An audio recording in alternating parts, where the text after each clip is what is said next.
கர்த்தரை நம்பித்தானே வந்தேன், பிறகு ஏன் எனக்கு இவ்வளவு பாடுகள் என்று நொந்து போய் கேள்வியோடு அழுது கொண்டிருக்கும் ஆத்துமாவை இன்று கர்த்தர் உங்களுக்கு சொல்லுவது 1 பேதுரு 5:10.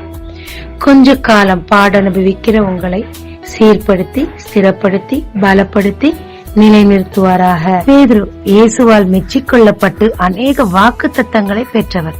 இந்த கல்லின் மேல் என்னுடைய சபையை கட்டுவேன் என்று சொல்லி திறவுகோலை கொடுத்தார். பிரதான ஆசாரியனாக நியமித்தார். இவரும் நினைத்தார், அவர் ராஜாவாய் வருவார், நானும் அவரோட ஆளுகை செய்வேன் என்று சொல்லி சிலுவையின் கோரத்தை பார்த்த போது ஐயையோ இந்த பாடு எனக்கு என்னத்துக்கு என்று சொல்லி மறுதளித்து ஓடி போனார்.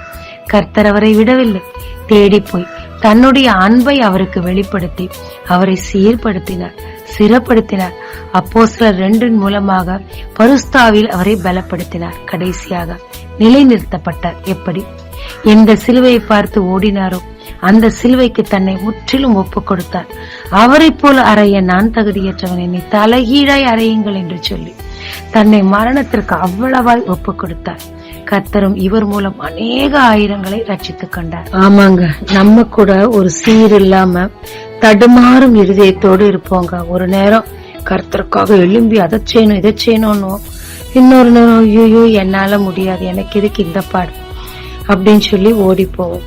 ஆனா தேவனும் ஒரு நாணல் புல்லாக இருந்து அவரை கல்லாக பேதுருவாக மாற்றியது போல நம்மையும் அவருக்காக சீர்படுத்த விரும்புகிறார். இன்னைக்கு நமக்கு வர்ற இந்த பாடுகள் எல்லாமே, யோசேப்புக்கு வந்த பாடுகள் அவரை ஒரு நல்ல தலைவனாக உருவாக்கியது. அது மாதிரி நமக்கு வரும் இந்த பாடுகள் நம்மை சீர்படுத்தும், சிறப்படுத்தும், கர்த்தருக்குள் நம்மை பலப்படுத்தும், அவருக்குள்ளாக நிலைநிறுத்த செய்து நம்மேல் அவர் வைத்த நோக்கத்தை அவர் நிறைவேற்றுவாருங்க.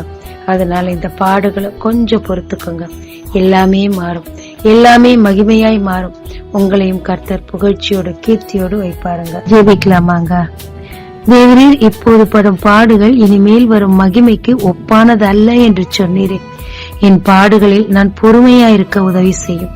நீர் என்னை சீர்படுத்தி, சிறப்படுத்தி, பலப்படுத்தவும், மரண பரியந்தம் உமக்குள் நிலை நிற்கவும், உம்முடைய திட்டங்கள் என்னில் நிறைவேறவும் இந்த பாடுகளை மகிமையாய் மாற்றுவீராக, கற்றுத் தருவீராக. இயேசு மூலம் பிதாவே, ஆமென். இயேசு கிறிஸ்துவின் நாமத்தில் இந்த நாளில் உங்களை ஆசீர்வதிக்கும் ஜீசஸ் விஷன்.